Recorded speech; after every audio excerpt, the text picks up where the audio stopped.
As a 27-year-old army officer, Muammar Gaddafi overthrew Libya's king in 1969 and then set about wiping all foreign influence from the country, including all vestiges of communism or capitalism, publishing his personal philosophy in a 3-volume green book.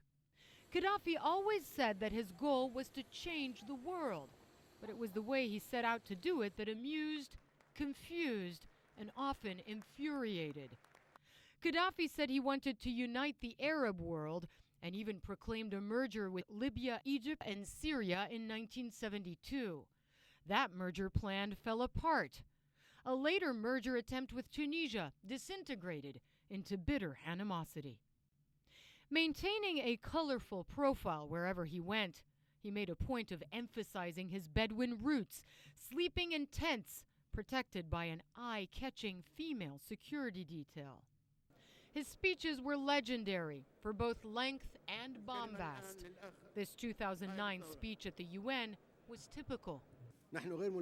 We are not committed to obey the rules or the resolutions of the Security Councils, which in this formation, because it is undemocratic and just. What was supposed to be a 15-minute talk to be a member of the Security Councils and to rambled on more than 90 minutes. Orders given by the Security Councils. But while he sometimes appeared a clown on the world stage, his actions were often deadly. In the mid-'80s, he funneled money and weapons to support the Palestine Liberation Organization's fight against Israel, the Irish Republican Army's efforts to defeat British rule in Northern Ireland. And he viciously targeted Americans. In 1986, Libyan agents were accused of bombing a Berlin nightclub, killing 2 Americans and a Turk. U.S. President Ronald Reagan responded by bombing Tripoli, targeting Gaddafi's house. The raid killed more than 100 people, including Gaddafi's adopted daughter.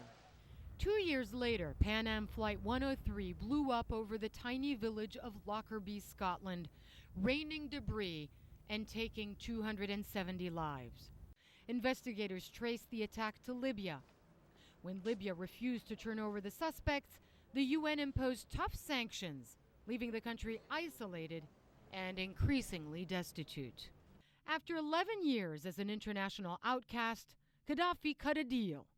He gave up the Lockerbie bombing suspects for trial, and after the U.S. invaded Iraq, he surprised the world by agreeing to destroy all of his chemical, nuclear, and biological weapons.